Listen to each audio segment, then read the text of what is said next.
ఓం హ్రీంకారాసనగద్భితానలసికాం సౌః క్లీం కళాం బిభ్రతీం సౌవర్ణామ్రధారిణీం వరసుధాధౌతాం త్రినేత్రోజ్వలాం వందే పుస్తకపాశమంకుశధరాం స్రగ్భూషితాముజ్వలాం త్వాం గౌరీం త్రిపురాం పరాత్ప్రగలాం శ్రీచక్రసంచారిణీం. ఓం క్లీం క్లీం కామాఖ్యా క్లీం క్లీం నమః. మనకి కామాఖ్యాదేవి గురించి అంబుబాచి అనేటటువంటి ఉత్సవం మనకు సంవత్సరానికి ఒక్కసారి జరుగుతుందని తెలుసు.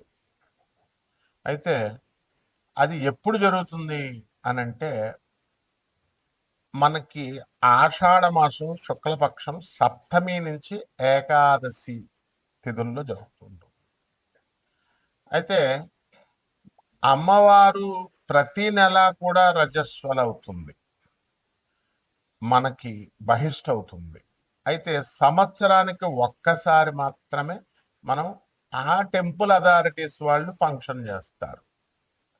అది ఎప్పుడు అంటే ఈ యొక్క ఆషాఢ శుద్ధ సప్తమి నుంచి ఏకాదశి తిథి వరకు.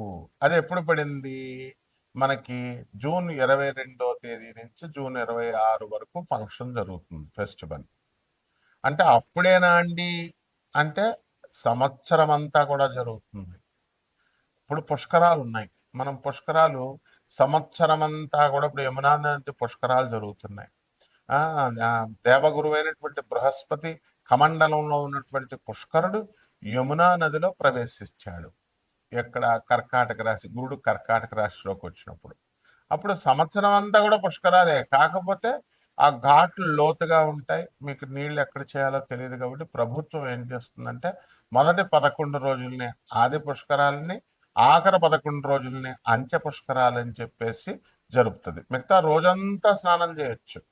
ఇంకా ప్రిసైజ్గా అనుభవజ్ఞులైనటువంటి మన గురువు గారు చాగంటి కోటేశ్వరరావు గారు వీళ్ళంతా కూడా మధ్యాహ్నం 12 గంటల నుంచి 1 గంట మధ్యలో వీళ్ళంతా కూడా ప్రతిరోజు కూడా పుష్కరుడు ఉంటాడు కాబట్టి స్నానం చేసుకోవచ్చని. అలాగే కాశీలో కూడా మణికర్ణిక ఘాట్లో ప్రతిరోజు కూడా, ఇంకా ఈ ఈ సంవత్సరం ఆ సంవత్సరం లేదు, ప్రతిరోజు కూడా 12 నుంచి మనకి కొన్ని గడియల పాటు 1 గంట వరకు మీరు స్నానం చేసుకోవచ్చు అని చెప్పారు. అయితే ఇక్కడ ఈ యొక్క అమ్మవారు మనకి శాస్త్ర ప్రమాణం ఉంది. అదేమిటంటే ప్రతి మాసం భవేద్దేవి యత్ర సాక్షాత్ రజస్వల. అంటే ప్రతి మాసాన్ని కూడా మనము ప్రతి మాసం మనం అనొచ్చు, సంస్కృతంలో మాసే మాసే అని అనొచ్చు, మాసి మాసి అని అనొచ్చు అన్నమాట. అందువల్ల మనకి ప్రతి నెల కూడా స్త్రీలు అందరూ కూడా ఏ విధంగా అయితే బహిష్ట అవుతారో ఆ విధంగా అమ్మవారు కూడా, కామాఖ్య అమ్మవారు కూడా బహిష్ట అవుతూ ఉంటుంది ప్రతి నెల. కాబట్టి మనం ఈ అంబుబాచి ఫెస్టివల్కి వెళ్ళలేకపోయామండి అని బాధపడాల్సినటువంటి అవసరం లేదు. ఏ టైంలో అయినా సరే ప్రతి సంవత్సరం ప్రతిరోజు కూడా మీరు ఆ యొక్క అమ్మవారిని మనం ధ్యానించుకోవచ్చు, కామాఖ్య అమ్మవారిని దర్శించుకోవచ్చు. ఆమె ఎవరో కాదు, ఆమె సాక్షాత్తు మాయాపీఠమైనటువంటి బెజవాడ కనకదుర్గాదేవియే అక్కడ యోనిపీఠంలా అక్కడ మనకి కామాఖ్యలో వెలిసింది, ఇందులో డౌట్ లేదు.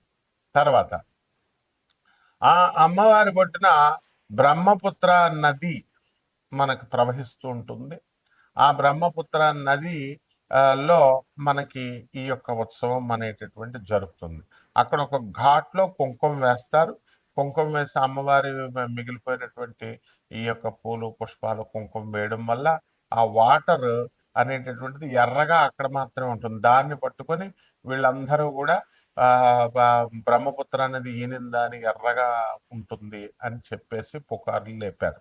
అతిశయోక్తి, ఎగ్జాగరేట్ చేశారు. అదేవిధంగా అమ్మవారు అక్కడ వాటర్ అంతా కూడా లైట్ పింక్ కలర్, గ్రీన్ కలర్లో ఉంటుంది.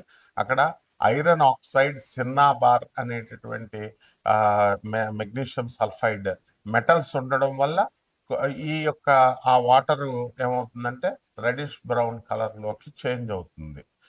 గ్రీన్ కలర్లో ఉన్నటువంటి light green colour, light pink కలర్లో ఉన్నటువంటిది రెడిష్ బ్రౌన్ అవుతుంది.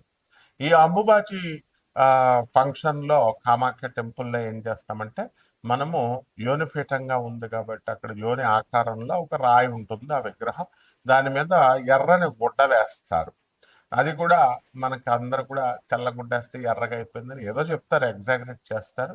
మామూలుగా ఇప్పుడు అక్కడ గౌహతిలోనే కాదు, శక్తి క్షేత్రాల అమ్మవారి క్షేత్రంలో మెరిసేటటువంటి ఎర్ర అది తలకు కట్టుకుంటాం కదా, అలాగా జెండాలకు వేస్తాము. ఆ షైనింగ్ వచ్చేటటువంటి రెడ్ క్లాత్ ఆరెంజ్ కలర్ లో ఉన్నటువంటిది వేసి కప్పుతారనమాట. తర్వాత అంబుబాచి ప్రసాదంగా ఎలాగైతే గాణగాపురంలో ఆ పాదుకల్లో ఉన్నటువంటి ఆ గంధాన్ని తీసి మరి అడిగిన వాళ్ళకి ఇస్తూ ఉంటారు. అంటే డబ్బులు ఇచ్చిన వాళ్ళకి, పంతులు గారికి డబ్బులు ఇస్తే ఇస్తారు, 1000 రూపాయలు, 10,000, 5,000 అట్లా అనమాట. అది డిమాండ్ వీళ్ళు క్రియేట్ చేయడం వల్ల వాళ్ళు అలా తయారయ్యారు. ఇక్కడ కూడా అంతే, తెలిసిన వాళ్ళకి ఇచ్చే సీన్ ఏం లేదమ్మా. అక్కడ ఎవరైతే డబ్బులు కడుతూ ఉంటారో వాళ్ళకి ఇస్తా ఉంటారు అనమాట. కాబట్టి అక్కడ అదేమీ అవసరం లేదు మీకు. అంబుబాచి అమ్మవారి ఎప్పుడు కూడా బ్రహ్మపుత్ర నది బ్రహ్మదేవుడు అక్కడ సృష్టించాడు.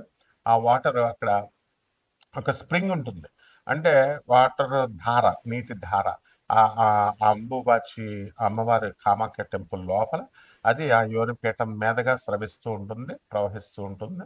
ఆ వాటర్ని కొంచెం తీర్థం కింద మనం తాగుతాము. అక్కడ కామాఖ్య టెంపుల్లో 64 యోగిని గణాలు, తర్వాత అష్టాదశ శక్తి పీఠాల దేవతలు, మొత్తం సమస్త శక్తులు అందరు కూడా ఉన్నారు. దశమహావిద్యల అధిష్టాత్రులైనటువంటి తార, మహాకాళి, చిన్నమస్త, త్రిపుర భైరవి, బగళాముఖి, తర్వాత రాజశ్యామల అంటే మాతంగి, తర్వాత భువనేశ్వరి, కమలాత్మిక, ధూమావతి అండ్ షోడసి లలిత అమ్మవార్లందరూ కూడా అక్కడ ఉంటారు. ఆ టెంపుల్ నుంచి ఒక 8 కిలోమీటర్ల దూరంలో భువనేశ్వరి అమ్మవారు ఉంటారు. కాబట్టి సాధన చేయాలి అనుకునేటటువంటి వాళ్ళు అక్కడికి వెళ్ళి దర్శించుకుంటా ఉంటారు, అక్కడ ధ్యానంలో చేసి వస్తూ ఉంటారనమాట. కాబట్టి ఇక్కడ మనకి ఈ అమ్మవారి గురించి ఏం చెప్పారు, పుష్కరాల్లో ఏ విధంగా అయితే మనకి, ఇప్పుడు మాది గోదావరి రాజమండ్రి, గోదావరి పుష్కరాల్లో ఆ సంవత్సరం అంతా కూడా మేము పెళ్లిళ్ళు చేయం ఆ నది ప్రవహించాడు. అలాగే మేము బెజవాడలో పెరిగాం, బెజవాడ కనకదుర్గ దేవస్థానం గురువుల దగ్గర, మన దత్తాత్రేయ శర్మ గారి దగ్గర మేము చదువుకున్నాం. కాబట్టి మరి అక్కడ ఆ కృష్ణానది ఒడ్డున మరి అక్కడ కూడా కృష్ణా పుష్కరాలు జరిగినప్పుడు పెళ్లిళ్ళు చేయం, ఆ నది ఒడ్డున ఉన్నటువంటి శుభకార్యాలు చేయరు పుష్కరాల్లో. అదే విధంగా ఈ అంబుబాచి ఫంక్షన్ జరుగుతున్నప్పుడు మనం ఏం జరుగుతుంది అనంటే, పురాణాల్లో చెప్పబడినటువంటి శుక్తి మనకి అంబువాచి త్యాగధినే గృహారంభే ప్రవేశనే గృహేచ్ఛ ఏమంటాడు, వాపి తటాకారంభేచ గృహేచ కృషి కర్మణి, అంటే ఈ పనులు చేయకూడదని చెప్తోంది. ఏమిటా పనులు? అంబుబాచి అన్న అంటే రవీంద్రనాథ్ ఠాగూర్ అనడానికి బెంగాల్లో రవీంద్రనాథ్ పలుకుతారు వాపదులు, రవీంద్రనాథ్ ఠాగూర్ అని. అలాగే అంబుబాచి అయితే అంబుబాచి అంటారు. కాబట్టి అంబుబాచి త్యాగతినే ఏమిటి, ఆ రోజుల్లో ఏం వదిలేయాలట, గృహారంభే, గృహాలు కొత్తగా గృహ ప్రవేశాలు చేయకూడదు, ప్రవేశనే, తర్వాత వాపి తటాకాలు, ఈ నూతులు తవ్వించడాలు, ఇలాంటి సరస్సులు వేయడాలు, ఇలాంటి అన్ని కూడా ఆరంభాలన్నీ కూడా చేయకూడదు, కొత్త నూతన గృహప్రవేశాలు చేయకూడదు. కృషి కర్మని, వ్యవసాయం చేసేటటువంటి రైతులు కూడా ఈ పనులు మానేసుకోవాలి అని చెప్పారు. బాగుంది. అయితే ఈ కామాఖ్య పండగ, కామాఖ్య టెంపుల్ అసలు ఎందుకు ఆవిర్భవించిందండి? ఎందువలన అంటే, ఇప్పుడు జనరల్ గా మనము ఈ ఆడవాళ్ళు ప్రతి నెల కూడా బహిష్టులు అవుతూ ఉంటారు. అది కొంచెం దూరంగా కూర్చోండి అని అంటారు, ముట్టుకోకుండా కూర్చోండి, బయట కూర్చోండి అంటారు. కారణం ఏమిటంటే రెస్ట్ ఇవ్వాలనేటువంటి ఉద్దేశంతో. వీళ్ళ వంటగదిలోకి వెళ్ళొద్దు అంటారు, వంట చేయొద్దంటారు, వంట ముట్టుకోవద్దంటారు. ఈ పనులు ముట్టుకోవద్దమ్మా అంటే ఏంటి, నువ్వు వెళ్ళి ఒక మూల రెస్ట్ తీసుకో. ఎందుకనంటే ఇక్కడ హార్మోనల్ ఇంబ్యాలెన్స్ వల్ల మీకు ఈ యొక్క సమస్యలు అనేటటువంటివి వస్తాయి. ఇది ఋతుక్రమం, ఇది సృష్టి రహస్యము. అందువలన మళ్ళీ నెక్స్ట్ కి ప్యూబర్టీ అండ్ ఫెర్టిలిటీకి, సంతానోత్పత్తి చేసేటటువంటి శక్తి పుంజుకుంటుంది. కాబట్టి ఆ గర్భాశయం, అందువలన రెస్ట్ తీసుకోమ్మా అంటారు. And goddess Kamakhya is the very form of earth. అందువలన ఆమె భూరూపంలో ఉన్నటువంటి భూదేవి కాబట్టి ఆ భూమికి మనం రెస్ట్ పీరియడ్ ఇవ్వాలన్నమాట. అందుకనే ఈ కార్యక్రమాలన్నీ కూడా వ్యవసాయము, దున్నడాలు ఇలాంటి అన్ని కూడా చేయొద్దు, గోతులు తవ్వడాలని చెప్పాం. అలాగే ఈ యొక్క రజస్వలాన్ని అది మనం ఇర్రెస్పెక్ట్ ఇస్తున్నారు అనేటటువంటి ఆ భావంతో మనం ఉంటాము. No, it is honour. అప్పుడు ఆ కామాఖ్య అమ్మవారికి ఆ స్త్రీ యొక్క బహిష్ట అనేటటువంటిది గౌరవప్రదమైనటువంటి పని, పవిత్రమైనటువంటి క్రియ అనేటటువంటి దాన్ని చెప్పడం కోసమే ఈ అంబుబాచి అనేటటువంటి ఫెస్టివల్ ని మనం కామాఖ్య టెంపుల్లో జరుపుతాం అన్నమాట. ఆ తర్వాత ఈ యొక్క కామాఖ్య అమ్మవారి యొక్క ఇప్పుడు వాళ్ళంతా ఎగ్జాగరేట్ చేసి చెప్తున్నారు. ఈ టెంపుల్కి వెళ్తే అసలు ఇంకా అష్టాదశ శక్తి పురాణాల్లో చెప్పేశారు. అష్టాదశ శక్తి పీఠాలకు అత్యంత శక్తివంతమైనటువంటిది అవేమీ కావు. అష్టాదశ శక్తి పీఠాలు అన్నీ కూడా ఈక్వల్. అండ్ ఈ యొక్క అష్టాదశ శక్తి పీఠాలు అన్నీ కూడా అన్నిటికీ మూలపీఠము, మాయాపీఠము బెజవాడ కనకదుర్గమ్మ దేవస్థానం. కాబట్టి అందువల్లనే ఆమె నుంచి ఈ అష్టాదశ శక్తి పీఠాలైనా, ఈ కామాఖ్య అమ్మవార్లైనా, మొత్తం దశమహావిద్యలన్నీ కూడా ఆవిర్భవించారు. ఆమె ఆది పరాశక్తి.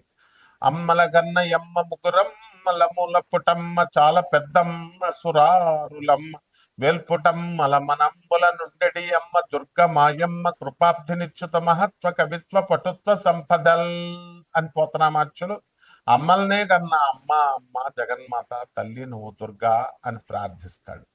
అదేవిధంగా ఈ యొక్క ఆ మనకి బెజవాడ ఇంద్రకీలాద్రి పర్వతం మీద వెలిసింది కృతయుగం అన్నట్టు. అప్పుడు ఆ అర్జునుడు మనకి అక్కడి నుంచి పాశుపతాస్త్రాన్ని తెచ్చుకున్నాడు ఆ కొండ మీద. కాబట్టి ఆ బెజవాడ కనకదుర్గమ్మ దేవస్థానం ఎలాంటిదో, ఈ శ్రీశైలం అమ్మవారు భ్రమరాంబ ఎలాగో, కాళహస్తి జ్ఞానప్రసూనామ్మకి ఎలాగో, అష్టాదశ శక్తిపీఠాల దేవతలు ఎలాగో, ఈ ఈ యొక్క కామాఖ్య అమ్మవారు కూడా అంతే శక్తివంతమైనటువంటిది. ఆమె అక్కడ వెలిసింది కాబట్టి ఈ పీఠం ఎక్కువ, ఆ పీఠం తక్కువ అనేది మనం చెప్పుకోకూడదు. అట్లాగా డిస్క్రిమినేట్ చేయకూడదు. ఇది కూడా ఎగ్జాగరేషన్ అవుతుంది. కాబట్టి శాస్త్రం ఏం చెప్తుంది? మాయాపీఠం అది అమ్మవారు. జ్ఞానినామ చేతాంశ దేవి భగవతి సా బలాద కృష్య మహాయ మహామాయా ప్రయచ్చది అని చెప్తుంది. జ్ఞానులు సైతం మాయలో పడేస్తానంటుంది. యా దేవి సర్వభూతేషు మాయారూపేణ సంస్థిత నమస్తస్యే నమస్తస్యే నమస్తస్యే నమో నమః అన్నారు. మాయలో మాయ రూపంలో ఉన్నటువంటి ఆ శక్తి నుంచి సృష్టించబడింది ఈ అష్టాదశ శక్తి పీఠాలు. 51 శక్తి పీఠాల్లో ఒకటైనటువంటి కామాఖ్య కూడా. కాబట్టి ద్వాదశ రాశుల మీద ఈ కామాఖ్య అమ్మవారు ఉపాసన ఇంట్లో చేసుకోవడం ద్వారా అక్కడికే వెళ్ళలేదని బాధపడాల్సినటువంటి అవసరం లేదు. అక్కడికి టెంపుల్స్కి అసలు వెళ్ళాల్సినటువంటి అవసరం లేదు. అందరూ కూడా ఏంటంటే ఎంకరేజ్ చేసేస్తున్నారు, టెంపుల్స్కి వెళ్ళండి, టెంపుల్స్కి వెళ్ళండి. అప్పుడు ఆ మధ్య అరుణాచలాన్ని ఎంకరేజ్ చేశారు, అంతకుముందు షిరిడీని ఎంకరేజ్ చేశారు, ఆ తర్వాత కాశీ మించింది లేదన్నారు. అంటే సంవత్సరానికి ఒక టెంపుల్ ఫేమస్ అవుతూ ఉంటుందా? వీళ్ళ పర్పజల్ చెప్పేటటువంటి వాళ్ళు పర్పజల్ సర్వ్ అయినప్పుడు వ్యూస్ మీరు బాగా చూస్తూ ఉంటారు కాబట్టి వేరే దేవస్థానం గురించి చెప్తూ ఉంటారు. కాబట్టి దేవాలయాలకు వెళ్ళాల్సినటువంటి అవసరం లేదు. ఆ విగ్రహం అనేటటువంటిది ప్రతిబింబం అన్నమాట. ఆ దేవతకి ప్రతిబింబం ఇంట్లో చేసుకోండి. ద్వాదశ శక్తి పీఠాలన్నింటికి కూడా ద్వాదశ రాశులు వారు ఏ విధంగా ప్రభావితం చేస్తాయి అష్టాదశ శక్తి పీఠాలు, ఈ కామాఖ్య టెంపుల్ అనేటటువంటిది మనం ఒక్కొక్క రాశి వారీగా చెప్పుకున్నాం. ధనుస్సు రాశి. ఈ ధనుస్సు రాశి వారికి అందరికీ కూడా అర్ధాష్టమంలో ఉన్నటువంటి శని మరి జూలై 27వ తేదీ 2026 సంవత్సరం దాటిన తర్వాత మనకి ఇక్కడ వక్రించడం జరిగింది. ఆ కారణంగా ప్రతి పని కూడా ఈ ధనుసు రాశి వాళ్ళకి అందరికీ కూడా కొంచెం 1-2 సార్లు ప్రయత్నించాల్సినటువంటి అవసరం ఉంది. కొంచెం లేటుగా జరగడం వల్ల కాస్త నిరాశ, నిస్పృహ అనేటటువంటిది రావడానికి అవకాశాలు ఉంటాయి. అయితే అంబుబాచి ఉత్సవం కామాఖ్య టెంపుల్ దాటిన తర్వాత నుంచి మీకు మీ జాతకాల్లో పెను మార్పులు అనేటటువంటివి కనబడుతున్నాయి. రాహు కుంభరాశిలో ఉండి మీ సోదరుల యొక్క డెవలప్మెంట్ని చూపిస్తాడు. అదేవిధంగా ఈ యొక్క రాహువు మనకి వ్యాపారాల్లో మిమ్మల్ని నెంబర్ 1గా చేయడం అనేటటువంటిది జరుగుతుంది. మీ మాటల్లో మెస్మరిజము, మీ బిజినెస్ల్లో కిరాణా వ్యాపారము, హోటళ్ళ వ్యాపారాలు, ఇలా హాస్టల్స్, ఇలాంటి బిజినెస్లన్నీ కూడా మీరు చక్కగా ముందుకు తీసుకొని వెళ్ళడం అనేటటువంటిది జరుగుతుంది. కాబట్టి అధికమైనటువంటి లాభాలు మీరు ఆర్జించడం అనేటటువంటిది జరుగుతుంది.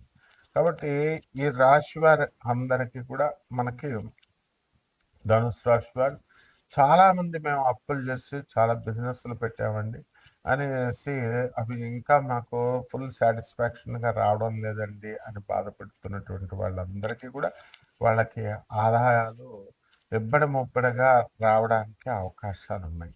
అయితే ఈ యొక్క గురుడు మనకి అష్టమ స్థితిగతుడై ఉన్నాడు. అందువలన మనకి ఈ ఖర్చు అనేటటువంటిది చాలా అధికంగా ఉండడము, కొన్ని పనుల్లో కొన్ని చోట్ల అవమానాలు కలగడము, అధికమైనగా ధన వ్యయము ఇవన్నీ కూడా కనబడుతూ ఉంటాయి. అలాగే మనకి బయట నుంచి వచ్చేటటువంటి అప్పులు బాగా ఎక్కువగా వాళ్ళు మనం అడగగానే ఇంతకుముందు ఎంత అడిగినా సరే ఇవ్వనటువంటి వాళ్ళు ఇప్పుడు వాళ్ళే ఎదిరించి డబ్బులుంచు అని చెప్పి వెళ్ళడం ఇలాంటివన్నీ కూడా ఆశ్చర్యకరమైనటువంటి విషయాలన్నీ కూడా జరుగుతూ ఉంటాయి.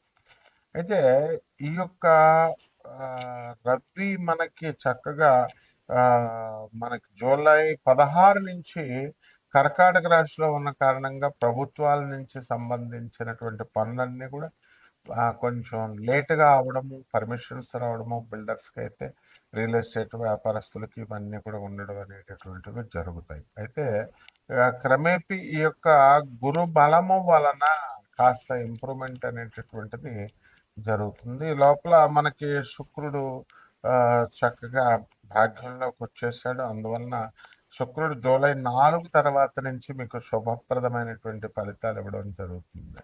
అలాగే స్త్రీలతో కాస్త విరోధము, అలా ఈ యొక్క ఛాదస్తము ఇలాంటివన్నీ కూడా ఉన్నప్పటికీ కూడా బ్రహ్మాండంగా ఉంటుంది. రాజకీయ నాయకులు కొత్త పదవులు మీరు పొందడానికి అవకాశాలు ఉన్నాయి. సినిమా యాక్టర్లు మంచిగా ధన సంపాదన అవకాశాలు చేజించుకోవడము ఇలాంటివన్నీ కూడా చేస్తారు. పరిహారాల దగ్గరికి వచ్చేసరికి ఈ యొక్క శనికి చేసుకోండి, శని జపం చేసుకోండి, శని స్తోత్రాలు చదవండి, శనికి కిలోంపావు నల్ల నువ్వుల్ని నల్లని వస్త్రాలను ఇచ్చి పేద బ్రాహ్మణులకి శనివారం నాడు కరెక్ట్గా ఉదయం 8 గంటలకి దానం చేసుకోండి. అలాగే దశ మహావిద్యల్లో ఒకటైనటువంటి మహాకాళి అమ్మవారి యొక్క మంత్ర జపాన్ని మీరు చేసుకోవాల్సినటువంటి అవసరం ఉంది.